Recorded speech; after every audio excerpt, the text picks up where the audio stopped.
कभी सोचा है, जिस बच्चे के पास कॉपी भी पूरी नहीं थी, जो खाली पेट स्कूल जाता था, जिसे क्लास में सबसे पीछे बैठाया जाता था, वही लड़का एक दिन करोड़ों का मालिक बनेगा। लोग हंसते रहे, वक्त चुपचाप देखता रहा, और वो लड़का इतिहास लिखता चला गया। ये कहानी है टूटी कॉपी वाले लड़के की। टूटी कॉपी, खाली पेट। बरसात की हल्की फुहार पड़ रही थी। कच्ची सड़क पर कीचड़ फैला हुआ था। हवा में मिट्टी की सौंधी खुशबू घुली थी। उसी रास्ते पर नंगे पांव चलता हुआ आरव स्कूल जा रहा था। उसके हाथ में आधी फटी हुई कॉपी थी, पीठ पर पुराना सा बैग, और पेट में सुबह से भूख की आग जल रही थी। घर से निकलते वक्त मां ने सिर्फ इतना कहा था, बेटा, आज कुछ नहीं है खाने को। स्कूल से लौटते वक्त अगर कहीं बचा हुआ मिल जाए तो ले आना। आरव ने सिर हिला दिया। रोया नहीं, शिकायत नहीं की, बस चुपचाप चल पड़ा। गांव के बच्चे उसे देखकर हंसते थे। अरे देखो, टूटी कॉपी वाला आ गया। कोई पत्थर मार देता, कोई बैग खींच लेता, कोई उसकी नंगी एड़ियों पर कीचड़ उछाल देता। लेकिन आरव कुछ नहीं बोलता। वो जानता था, गरीब की आवाज अक्सर हवा में ही मर जाती है। स्कूल पहुंचा। प्रेयर चल रही थी। सब बच्चे लाइन में खड़े थे। आरव सबसे पीछे, क्योंकि उसके जूते नहीं थे। टीचर का नियम था, जिसके पास यूनिफॉर्म पूरी ना हो, वो पीछे खड़ा रहेगा। उसने आंखें बंद की और प्रार्थना की, भगवान, बस मां को खुश रखना। क्लास शुरू हुई। टीचर बोले, कॉपी निकालो। आरव ने बैग खोला। अंदर सिर्फ 12 पन्नों की फटी कॉपी थी। टीचर की नजर पड़ी। ये क्या है? आरव चुप। पूरी कॉपी क्यों नहीं? धीमी आवाज में बोला। पैसे नहीं थे सर। पूरी क्लास हंस पड़ी। टीचर ने गुस्से में कहा, बिना कॉपी के पढ़ाई नहीं होती। बाहर जाकर खड़े रहो। आरव उठ गया। बाहर बरामदे में आकर दीवार से टेक लगाकर खड़ा हो गया। बारिश फिर तेज हो गई। पानी उसके बालों से बहकर चेहरे पर गिर रहा था, लेकिन आंखों में आंसू नहीं थे। घर की हालत और भी खराब थी। पिता रिक्शा चलाते थे। एक दिन एक्सीडेंट हो गया। रीढ़ की हड्डी में चोट। अब बिस्तर पर पड़े रहते थे। मां लोगों के घर बर्तन मांजती थी। दिन भर की मेहनत के बाद मुश्किल से 150 रुपए। कई रातें सिर्फ नम करोटी पर कट जाती थी। कभी कभी वो भी नहीं। एक शाम आरव अपने पिता के पास बैठा था। पिता ने कांपती आवाज में कहा, बेटा, अगर पढ़ाई छोड़ दे तो बुरा मत मानना। आरव ने उनकी तरफ देखा। आंखों में डर था, लेकिन आवाज मजबूत। नहीं बाबूजी, मैं पढ़ूंगा। पैसे कहां से आएंगे? आरव मुस्कुराया, मैं काम कर लूंगा। अगले दिन से वो सुबह 4 बजे उठने लगा। सब्जी मंडी में बोरे उठाता। 20 रुपए मिलते। फिर स्कूल। फिर शाम को चाय की दुकान पर कप धोता। रात को घर आकर पिता के पैर दबाता, और फिर मोमबत्ती की रोशनी में पढ़ाई करता। नींद आंखों में होती, पर सपने दिल में। एक दिन क्लास में मास्टर ने पूछा, बताओ, बड़े होकर क्या बनोगे? सब बोले, डॉक्टर, इंजीनियर, पुलिस। आरव चुप था। टीचर ने पूछा, तुम? उसने धीरे से कहा, मैं ऐसा आदमी बनूंगा जो किसी बच्चे को टूटी कॉपी में पढ़ने न दे। कमरे में सन्नाटा छा गया। उसी रात उसने अपनी कॉपी के आखिरी पन्ने पर लिखा, मैं हार नहीं मानूंगा। पहली हार, पहला धोखा, और पहली आग। उस रात बारिश बहुत तेज थी। छप्पर की छत से पानी टपक रहा था। पिता खांसते जा रहे थे। मां एक कोने में बैठी फटी साड़ी निचोड़ रही थी। आरव मोमबत्ती की हल्की रोशनी में किताब पढ़ रहा था। आंखें जल रही थी, पलकें भारी थी। लेकिन उसने सिर झटक दिया। उसे याद था, आज मास्टर ने क्या कहा था। गरीब बच्चे बड़े सपने नहीं देखते। उसने मन ही मन जवाब दिया, देखेंगे सर, जरूर देखेंगे। अगले दिन मंडी में बोरे उठाते वक्त उसका पैर फिसल गया। पूरा वजन उसकी कलाई पर पड़ा। तेज दर्द उठा। मालिक चिल्लाया, अरे ओए, ध्यान नहीं है क्या? आरव ने दांत भींचकर बोरा उठाया। 20 रुपए मिले। हाथ सूज चुका था, लेकिन स्कूल जाना था। क्लास में बैठा तो दर्द से पसीना निकल रहा था। टीचर ने बोर्ड पर सवाल लिखा। आरव ने हाथ उठाया। पहली बार। टीचर ने अनदेखा कर दिया। दूसरे बच्चे को बुला लिया। आरव का हाथ हवा में ही रह गया। धीरे धीरे उसने नीचे कर लिया। उसी पल उसने समझ लिया, ये दुनिया पहले अमीर की सुनती है। कुछ महीनों बाद पिता की हालत और बिगड़ गई। डॉक्टर ने कहा, ऑपरेशन करना पड़ेगा, कम से कम 40,000 चाहिए। मां की आंखों में अंधेरा छा गया। घर में कुल जमा 700 रुपए थे। उस रात मां पहली बार आरव के सामने रो पड़ी। बेटा, अब क्या करेंगे? आरव चुप रहा, फिर बोला, मैं कुछ करता हूं मां। अगले दिन वो स्कूल नहीं गया, सीधे शहर की तरफ निकल पड़ा। किसी ने बताया था, शहर में होटल में काम मिल जाता है। 4 घंटे पैदल चला। पैर छिल गए, लेकिन रुका नहीं। एक ढाबे पर पहुंचा। मालिक से बोला, काम चाहिए। मालिक ने ऊपर से नीचे देखा। उम्र 14। चल प्लेट धो। सुबह 6 बजे से रात 11 बजे तक। दिन के 100 रुपए। पहले दिन ही हाथों में छाले पड़ गए। गर्म पानी में प्लेट डालते वक्त जलन से चीख निकल गई, लेकिन उसने आवाज दबा ली। 3 महीने तक वही काम। हर पैसे बचाता, मां को भेजता। पिता का ऑपरेशन हो गया, सफल रहा, लेकिन डॉक्टर ने कहा, अब भारी काम नहीं कर पाएंगे।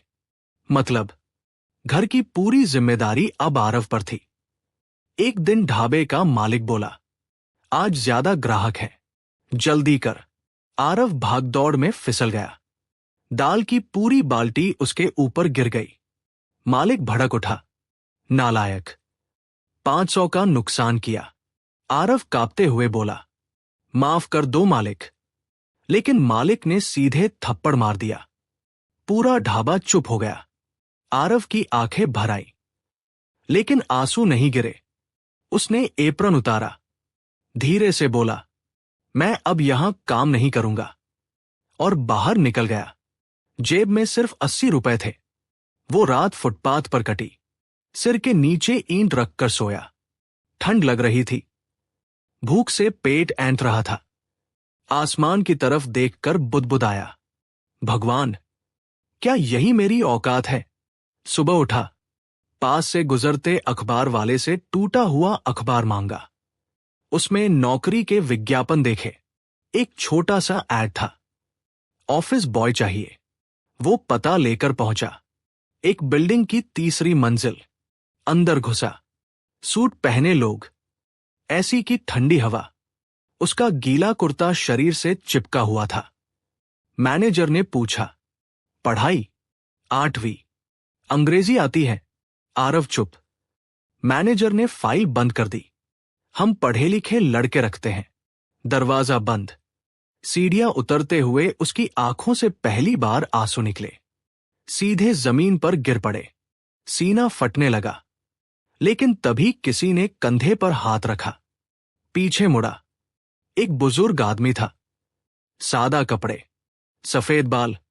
उन्होंने पूछा, क्यों रो रहे हो बेटा? आरव ने सब बता दिया। बुजुर्ग कुछ देर चुप रहे, फिर बोले, मेरे साथ आओ। वो उन्हें एक छोटी सी प्रिंटिंग दुकान पर ले गए। बोले, इसे रख लो, मैं महीने का खर्च दूंगा। ये पढ़ाई भी करेगा। आरव को समझ नहीं आया, अजनबी आदमी क्यों मदद कर रहा है। बुजुर्ग ने सिर्फ इतना कहा, कभी मुझे भी किसी ने उठाया था बेटा। उस दिन पहली बार आरव को लगा, शायद भगवान सीधे नहीं आते, इंसानों के रूप में आते हैं। रात को मां को फोन किया, मां, मुझे काम मिल गया। उधर से रोने की आवाज आई। भगवान तेरा भला करे बेटा। आरव ने फोन काट दिया, आंसू पोंछे और मन में कसम खाई, अब पीछे नहीं हटूंगा। जब भरोसा टूटा और किस्मत ने करवट ली। प्रिंटिंग दुकान छोटी थी, एक पुरानी मशीन, दीवारों पर पोस्टर और कोने में लकड़ी की टूटी हुई कुर्सी। यहीं से आरव की नई जिंदगी शुरू हुई। सुबह 7 बजे दुकान खोलता, ग्राहकों के कार्ड छापता, बैनर लगाता, फोटो कॉपी करता, दिन भर खड़ा रहता। रात को वही दुकान के पीछे बने छोटे से कमरे में सो जाता। बुजुर्ग आदमी जिनका नाम शर्मा जी था, हर महीने उसके गांव पैसे भिजवा देते। आरव मन ही मन उन्हें भगवान मानने लगा था। एक दिन शर्मा जी ने पूछा, पढ़ाई छोड़ दी क्या? आरव झिझक गया, नहीं, लेकिन समय नहीं मिलता। शर्मा जी मुस्कराए, रात को पढ़ो, मैं किताबें ला दूंगा। अगले दिन सच में किताबें आ गई। पुरानी थी, लेकिन आरव के लिए खजाना। वो दिन में काम करता, रात को 2 बजे तक पढ़ता। नींद आंखों में होती, लेकिन दिल में आग। धीरे धीरे उसकी लिखावट सुधरने लगी। अंग्रेजी के शब्द समझ आने लगे। कंप्यूटर में टाइप करना सीख गया। ग्राहक अब उसी से बात करने लगे। दुकान मालिक भी खुश रहने लगा। एक शाम एक आदमी आया, सूट बूट में, विजिटिंग कार्ड छपवाने थे। आरव ने डिजाइन बना दिया। आदमी हैरान रह गया, ये तुमने बनाया? आरव ने सिर हिलाया, कहाँ सीखा? खुद से। आदमी ने कार्ड लिया और बोला, तुम में टैलेंट है लड़के। पहली बार किसी ने उसकी तारीफ की थी। उस रात आरव देर तक सो नहीं पाया। कुछ महीनों बाद शर्मा जी बीमार पड़ गए। एक दिन अचानक हार्ट अटैक। आरव अस्पताल पहुंचा, लेकिन देर हो चुकी थी। शर्मा जी चले गए। आरव फूट फूट कर रोया। उसका सहारा चला गया था। अगले हफ्ते दुकान मालिक ने बुलाया, देखो आरव, शर्मा जी अब नहीं रहे। तुम्हें रखने की मेरी हैसियत नहीं। आरव चुप रहा। उसने सिर्फ इतना कहा, ठीक है, और अपना बैग उठा लिया। फिर वही सड़क, फिर वही अनिश्चित भविष्य। उस रात वो रेलवे स्टेशन पर बैठा था। ट्रेनें आ जा रही थी, लोग अपने घर जा रहे थे। आरव के पास कोई घर नहीं था। उसने जेब टटोली, सिर्फ 240 रुपए और एक पुरानी पेन ड्राइव जिसमें उसके बनाए डिजाइन थे। तभी पास बैठा एक लड़का मोबाइल पर बात कर रहा था। भाई, वेबसाइट बनवानी है, लेकिन डिजाइनर बहुत महंगे हैं। आरव के कान खड़े हो गए। उसने हिम्मत जुटाई, भैया, मैं डिजाइन कर सकता हूं। लड़के ने ऊपर से नीचे देखा। तुम? आरव ने पेन ड्राइव निकालकर दिखाया। लड़के ने लैपटॉप खोला, फाइल देखी, कुछ देर चुप रहा, फिर बोला, ठीक है, ट्रायल दे देते हैं। उस रात आरव ने स्टेशन के वाईफाई से बैठकर पूरी वेबसाइट डिजाइन कर दी। सुबह लड़के को दिखाई। लड़का हैरान, कितने लोगे? आरव बोला, जो ठीक लगे। लड़के ने 3000 रुपए दिए। आरव के हाथ कांपने लगे। ये उसकी जिंदगी की पहली बड़ी कमाई थी। यहीं से शुरू हुआ उसका फ्रीलांस काम। वो छोटे छोटे प्रोजेक्ट लेने लगा। कॉफी शॉप में बैठकर काम करता, कभी पार्क में, कभी मंदिर की सीढ़ियों पर। धीरे धीरे क्लाइंट बढ़ने लगे, लेकिन पैसे अभी भी कम थे। फिर आया वो दिन जब सबसे बड़ा धोखा मिला। एक कंपनी ने उससे पूरा ऐप डिजाइन करवाया। 3 हफ्ते दिन रात काम किया। डिलीवरी दी, कंपनी गायब, फोन बंद, ईमेल ब्लॉक। आरव की आंखों के सामने अंधेरा छा गया। उसकी 3 महीने की मेहनत डूब गई। वो सड़क पर बैठ गया, सिर पकड़कर। आंसू गिरने लगे।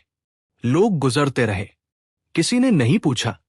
उस रात उसने खुद से कहा, अब किसी पर भरोसा नहीं, अब खुद का कुछ बनाऊंगा। यही वो पल था जब उसके अंदर का लड़का मर गया और एक इंसान पैदा हुआ। अगले कई दिन वो सिर्फ सोचता रहा, क्या किया जाए। तभी उसे गांव के बच्चे याद आए। टूटी कॉपी, फटे बैग। उसने खुद से कहा, अगर ऑनलाइन सस्ता पढ़ाई प्लेटफॉर्म बन जाए जहां गरीब बच्चे भी सीख सके। आंखों में चमक आ गई। उसने अपनी सारी जमा पूंजी लगाई। एक छोटा सा लैपटॉप खरीदा। दिन रात कोडिंग सीखी, वीडियो रिकॉर्ड किए, छोटे छोटे कोर्स बनाए। पहला महीना 0 यूजर, दूसरा महीना 3 यूजर, तीसरा महीना 12 यूजर। लोग हंसते थे, ये क्या स्टार्टअप है। आरव बस मुस्कराता। उसे याद था उसकी टूटी कॉपी। एक दिन उसने अपना प्लेटफॉर्म फेसबुक ग्रुप्स में शेयर किया। एक टीचर ने वीडियो देखा, फिर शेयर किया, फिर किसी यूट्यूब चैनल ने जिक्र कर दिया और धीरे धीरे डाउनलोड बढ़ने लगे। 100, 500, 2000। आरव की आंखें भर आई। टूटी कॉपी से करोड़ों तक, और मां की गोद में आखिरी सुकून। आरव का प्लेटफॉर्म अब धीरे धीरे फैलने लगा था। पहले 100 यूजर, फिर 500, फिर 5000। एक दिन सुबह उठा तो मोबाइल लगातार बज रहा था। नोटिफिकेशन, आपके ऐप को 10,000 डाउनलोड पूरे हुए। आरव की उंगलियां कांप गई। उसने स्क्रीन को सीने से लगा लिया, आंखें बंद कर ली। मन ही मन बोला, शर्मा जी, देख रहे हो ना। अब लोग उसे कॉल करने लगे। टीचर, छोटे एनजीओ, यहां तक कि एक बड़ी कंपनी भी। एक दिन उसे ईमेल आया, we want to invest in your platform. Aarav को इंग्लिश पूरी समझ नहीं आई, लेकिन इन्वेस्ट शब्द पहचान गया। उसने पास की साइबर कैफे में जाकर मेल पढ़वाया। इन्वेस्टर मिलने बुला रहे थे। पहली बार वो मीटिंग रूम में बैठा। सामने सूट पहने लोग, ऐसी की ठंडी हवा, टेबल पर मिनरल वाटर। उसी आरव को याद आया जब वो ढाबे में प्लेट धोता था। इन्वेस्टर बोले, हम 2 करोड़ रुपए निवेश करना चाहते हैं। आरव को लगा कान गलत सुन रहे हैं। कितना? 2 करोड़। उसकी आंखों के सामने मां का रोता चेहरा आ गया, पिता का बिस्तर, टूटी कॉपी, नंगे पांव स्कूल जाना। उसने सिर झुका लिया। आंसू टपक पड़े। सब लोग चुप हो गए। कॉन्ट्रैक्ट साइन हुआ। आरव करोड़पति बन चुका था। लेकिन सबसे पहले उसने क्या किया जानते हो? उसने नई गाड़ी नहीं खरीदी, घर नहीं लिया, सीधे गांव गया। मां मिट्टी के चूल्हे पर रोटी बना रही थी। आरव ने पीछे से जाकर आंखें बंद कर दी। मां चौंकी। कौन? आरव बोला, मैं मां। मां पलटी, कुछ सेकंड देखती रही, फिर चीख कर उससे लिपट गई। मेरा बेटा, मेरा बेटा। पिता खाट पर लेटे थे। आरव उनके पैरों में बैठ गया। पिता ने कांपते हाथों से उसका सिर छुआ। तू जीत गया बेटा। आरव ने अगले महीने पूरे गांव में स्कूल बनवाया। फ्री किताबें, फ्री यूनिफॉर्म, फ्री खाना। उसी स्कूल में उसने वही टूटी कॉपी फ्रेम करवाकर टांग दी। नीचे लिखा, ये कॉपी याद दिलाती है, हालात चाहे जैसे हो, हार मत मानो। लेकिन जिंदगी यहीं नहीं रुकी। एक रात मां को हार्ट अटैक आया। हॉस्पिटल पहुंचे। डॉक्टर बाहर आए। Sorry, we tried our best. Aarav वहीं जमीन पर बैठ गया। आवाज नहीं निकली। उसने मां का हाथ पकड़ा। ठंडा हो चुका था। वो फूट फूट कर रो पड़ा। मां, देखो, अब तो सब ठीक हो गया था। लेकिन मां सुन नहीं सकती थी। मां के जाने के बाद आरव टूट गया। कई दिन कमरे से बाहर नहीं निकला। फिर एक दिन वो स्कूल गया। एक छोटा बच्चा उसके पास आया। सर, मैं भी बड़ा होकर आपकी तरह बनूंगा। आरव झुक गया, बच्चे को गले लगाया और पहली बार मुस्कराया। उस रात उसने मंच से भाषण दिया, मैं करोड़पति हूं। लेकिन सबसे अमीर तब था जब मां मुझे रोटी खिलाती थी। अगर आप गरीब हो, शर्म मत करो। अगर गिरो, उठो, क्योंकि टूटी कॉपी वाला लड़का भी इतिहास लिख सकता है। पूरा हॉल खड़ा होकर तालियां बजाने लगा। आज आरव हजारों बच्चों की पढ़ाई का खर्च उठाता है। हर साल अपने पिता के साथ मां की फोटो के सामने दीपक जलाता है और हर रात सोने से पहले वही लाइन पढ़ता है, मैं हार नहीं मानूंगा। कहानी यहीं खत्म होती है, लेकिन संदेश यहीं से शुरू होता है। अगर ये कहानी पढ़कर आपकी आंखें नम हुई हों, अगर कभी टूटी कॉपी वाला बच्चा याद आए, तो इस कहानी को शेयर जरूर करना। अगर ये कहानी आप सभी के पसंद आई हुई तो कहानी आर के भाई हिंदी स्टोरी को सब्सक्राइब करें। धन्यवाद।